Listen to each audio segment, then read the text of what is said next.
जो दान ब्राह्मणों को दिया जाता है, ध्यान देना आप लोग, जो हम लोग दान करते हैं, कभी भी ऐसी वस्तु का दान मत करिए जो ब्राह्मण ले जाकर के कूड़ा में फेंक दे। ध्यान देना, ब्राह्मण को धोती हम ऐसा देते हैं कि इंडिया पाकिस्तान दिख जाए।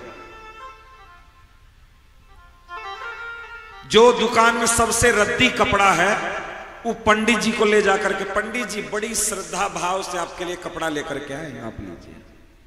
किसी को नहीं मिलता है देने के लिए, तो आदमी भिखारी को भी 1 रुपया दे रहा है, रोड पे चलने वालों को भी दे रहा है, तो उसको देने से तो लाभ नहीं मिलता।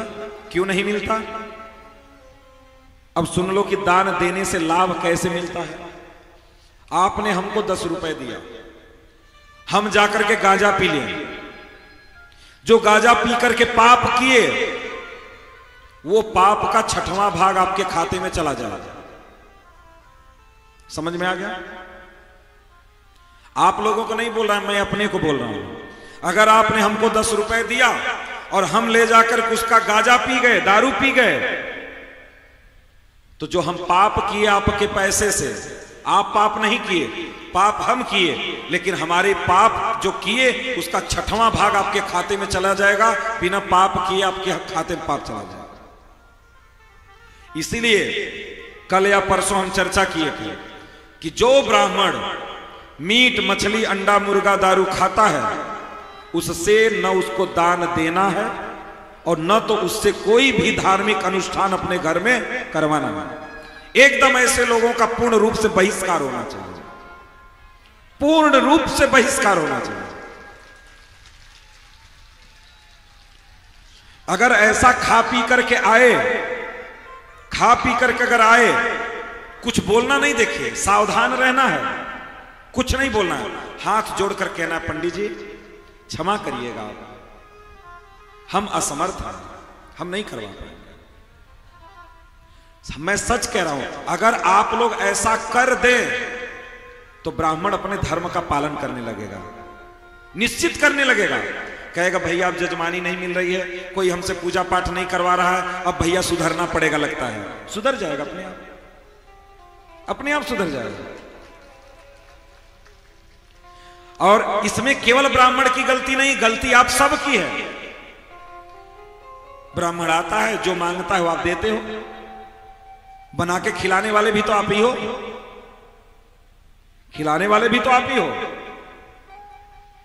इसलिए देखो, बात आने पे आप लोग कहते हैं ये बात बोलते क्यों? बात आएगी तो बोलेंगे ही, बात आएगी तो बोलेंगे ही। और अच्छा नहीं लगता तो घर चले जाओ, अच्छा नहीं लगता घर चले जाओ। अगर अच्छा लगता है, अगर आपको लगता है कि नहीं सही बोला जाता है, हमारी गलती है, तो बैठ के सुनो, फिर हल्ला मत करो।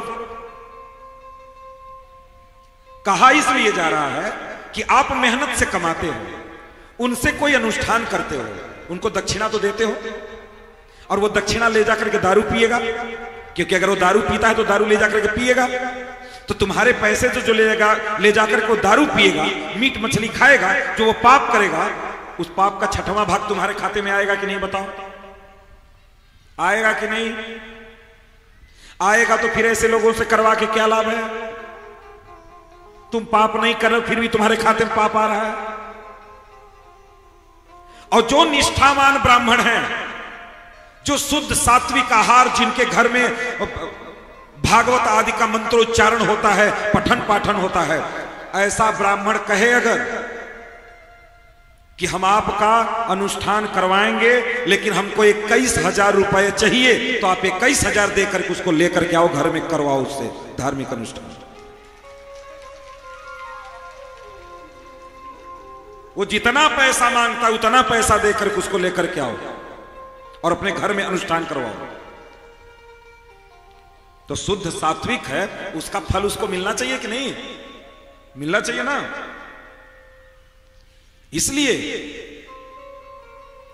और उसको देखो, वो भी बात बता रहे हैं, एक एक बात क्लियर करते चल रहे हैं। अगर आप वो 21,000 मांग रहा है कोई धार्मिक अनुष्ठान करने का, अगर आप उसको 21,000 दोगे, वो ले जाएगा अपने घर पैसा, राशन खरीदेगा, ला करके रसोई करेगा, भगवान को भोग लगाएगा, पूरा परिवार बैठ करके खाएगा, पूरा परिवार मिलकर के भजन करेगा। जो उसका परिवार भजन करेगा उसका फल आपके खाते में चला जाएगा अपने आप। तो ब्राह्मण तो जगत का उद्धार करने के लिए आया है, वो भजन करेगा।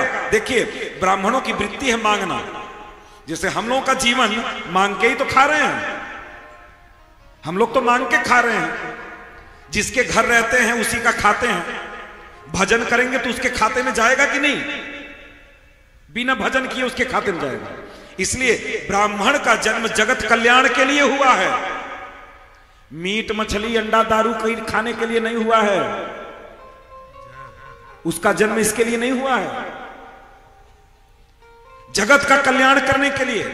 3 वर्ण उसके आश्रय में है, 3 वर्णों की रक्षा करना उसका धर्म है, उसका कर्तव्य है। उसको सही दिशा देना उसका कर्तव्य बनता है। लेकिन जब वो ठीक रहेगा तब तो दिखाएगा। अब वही बात हो गई कि अंधे की लाठी पकड़ के चलोगे तो कुएं में कूद जाओगे। तो इसलिए जो इतनी जिम्मेदारी उसके पास है, तो अगर वो शुद्ध सात्विक है, भजन करने वाला है, भजनानंदी है, तो उसको बुलाओ, अपने घर में अनुष्ठान करवाओ, उसको ज्यादा दक्षिणा दो। प्रसन्न होकर के आशीर्वाद दे करके आपको जाएगा और ले जा करके उस दक्षिणा से घर में राशन लाएगा और बनाएगा, खाएगा, भगवान को भोग लगा करके पूरा परिवार मिलकर के भजन करेगा। जितने लोग भजन करेंगे उसके भजन का 6वां हिस्सा आपके खाते में जाएगा। बिना भजन करे आपका कल्याण हो जाएगा, बिना भजन करे।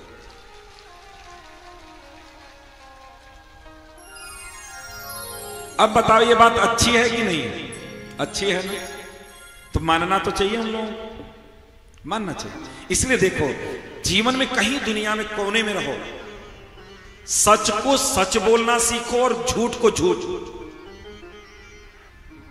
सच को सच बोलो और झूठ को झूठ। इतनी तो आपके अंदर सामर्थ्य होनी चाहिए कि गलत को आप गलत बोलो। गलत का विरोध नहीं करोगे तो गलत और बढ़ेगा, समाज को और नष्ट करेगा। इसलिए ब्राह्मण का काम है दिशा दिखाना। वो खुद ही दिशाहीन होगा तो दूसरों को दिशा नहीं दिखा पाएगा, इसलिए उसको दिशा दिखाना चाहिए। इसलिए ब्राह्मणों को दान देने से लाभ कब होता है? आपने हमको कपड़ा दिया, कपड़ा पहनने लायक नहीं है, फेंक दिए, आपको कोई लाभ नहीं मिलेगा। आपने हमको कपड़ा दिया, कपड़ा पहनने लायक है, हम कपड़ा पहन करके भजन करेंगे, तो जो हम भजन करेंगे उसका 6वां भाग आपके खाते में अपने आप चला जाएगा, अपने आप चला जाएगा। और मैं ही क्यों ना हूं, अगर आप हमको 100 रुपए दे दिए, हम जाकर के दारू पी लेंगे, तो जो पाप होगा उस पाप का 6वां हिस्सा आपको भोगना पड़ेगा। आपको, हम तो भोगेंगे, आपको भी भोगना पड़ेगा। फिर वही हो जाएगा कि हम तो डूबेंगे सनम, तुझको भी ले डूबेंगे, हैं? यही बात हो जाएगी। तो इस चीज का ध्यान रखना प्रभु।